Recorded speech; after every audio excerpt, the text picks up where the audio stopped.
Cette porte, je l'avais visitée un jour et elle a beaucoup de charme, donc c'est comme un trésor caché.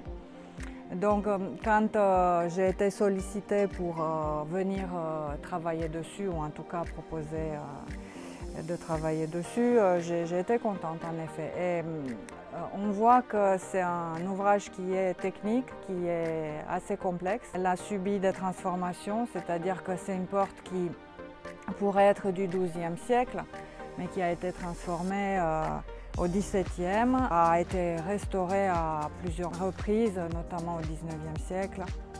Et aujourd'hui, on la reprend en essayant de donner un petit peu plus de cohérence, c'est tout en gardant ce qui est ancien, un maximum d'éléments qu'on considère d'origine.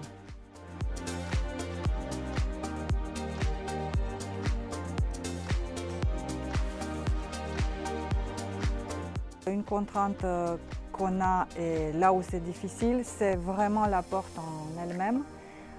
C'est-à-dire que le menuisier, Atelier Pouilladou, qui travaille sur ce portail, m'explique qu'en fait il est très délabré, qu'on ferait mieux de le rendre à l'identique mais neuf.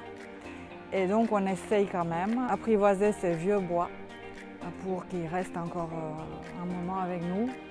Et c'est là un petit peu la partie, je dirais, la plus difficile.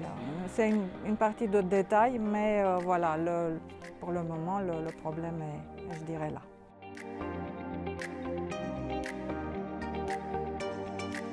On travaille à l'entreprise du bois. Au sein de l'entreprise, il y a une partie qui aime bien l'ancien, il faut l'aimer, il faut comprendre l'assemblage, comprendre le bois vieux, le bois neuf.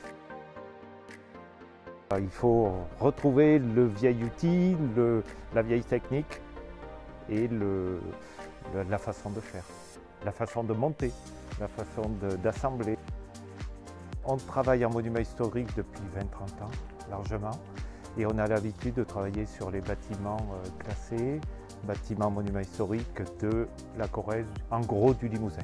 On a des équipes qui travaillent à la main, comme ce que vous venez de voir, qui sont capables d'utiliser du bois neuf, du bois vieux, et de faire les assemblages traditionnels en essayant de retrouver la patine, le vieux parement pour essayer de ne pas voir le bois neuf.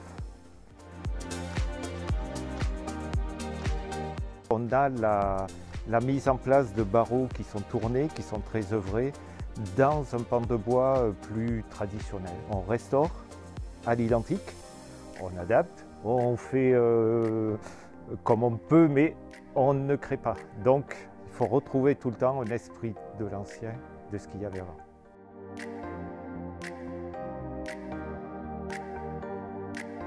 Alors, on est l'entreprise Arsatis à Fétia dans le 87.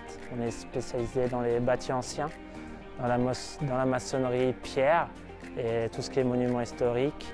Tout d'abord, on est de la région, on est d'Afétia, on est à même pas 10 km. Donc dès qu'il y a un bâtiment qui est en péril, ça nous met toujours un petit peu mal à l'aise parce qu'on a envie de garder les choses intactes, les pierres et le bois, tout, et garder l'histoire des bâtiments. Donc on avait à cœur de faire ce chantier. On utilise tout ce qui est produit naturel déjà, donc ça veut dire du sable, la chaux, on n'utilise aucun additif, aucun adjuvant.